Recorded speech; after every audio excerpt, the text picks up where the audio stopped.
Suscríbete a nuestro canal y activa la campana de notificaciones.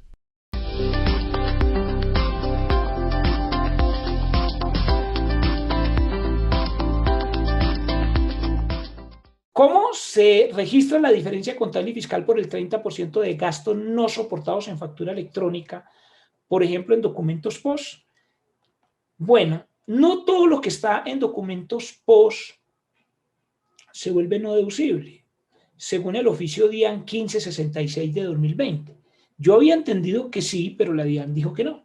El oficio 1566 de 2020 dijo, yo sí le admito el 30% después del 1 de noviembre.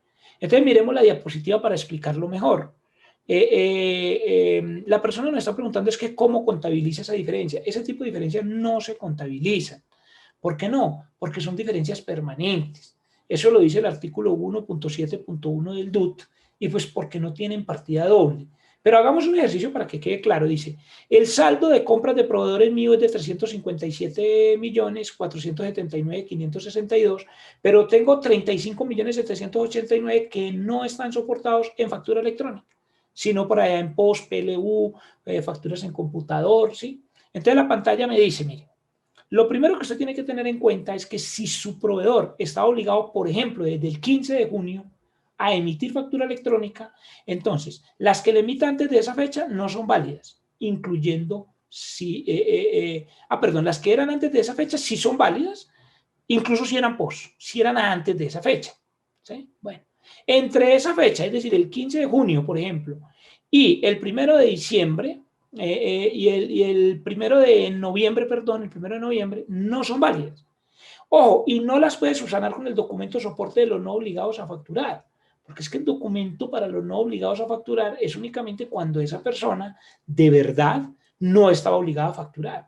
Es decir, ese proveedor mío no era contribuyente del Impuesto Nacional al Consumo, no era responsable pues, del INC, no era responsable de IVA y tampoco vendía más de 3.500 VTs en ingresos, no tenía más de 3.500 VTs en ingresos. Entonces, en ese caso, es cuando yo puedo usar el documento soporte.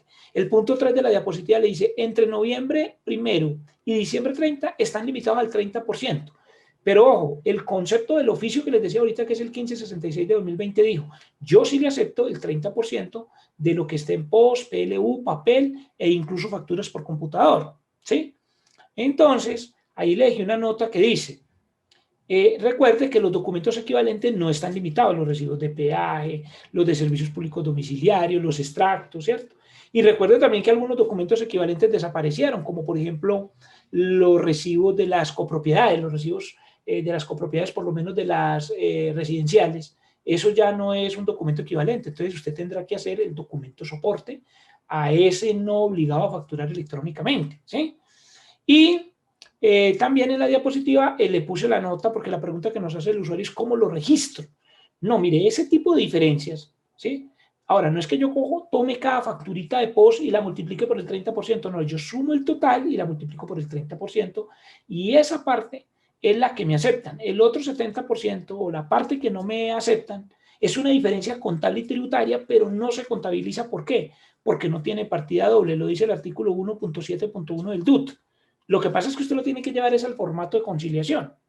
Y no haga lo que está viendo en pantalla, llevar eso es que a cuentas de orden. ¿Por qué no? Porque, primero, las cuentas de orden no existen, las cuentas de orden fiscales no existen, pero si usted lo quiere llevar, llévelo. Pero ¿por qué yo no se lo recomiendo? Porque cada año usted puede tener diferencias contables y tributarias del estado de resultados y eso se le va a ir acumulando ahí de manera indefinida y por eso se llama diferencia permanente. ¿Sí? Entonces, ¿yo qué les recomiendo? Que en lugar de ponerse a pensar en cuentas de orden o disque en la partida simple, hubo un concepto de la DIAN que fue el 16442 de 2015 que está derogado, que hablaba de la partida simple. Entonces, en lugar de eso, de llevarlo a cuentas de orden, usted lo debería llevar al formato 2516 y puede llevarlo también al checklist hay un checklist de auditoría tributaria, usted lo puede documentar en el checklist de auditoría tributaria de CINIS 23, lo puedes encontrar ahí en Global Contable, por ejemplo, lo buscas como checklist de auditoría tributaria. En lugar de estar pensando en las cuentas de orden, llévelo al formato 2516.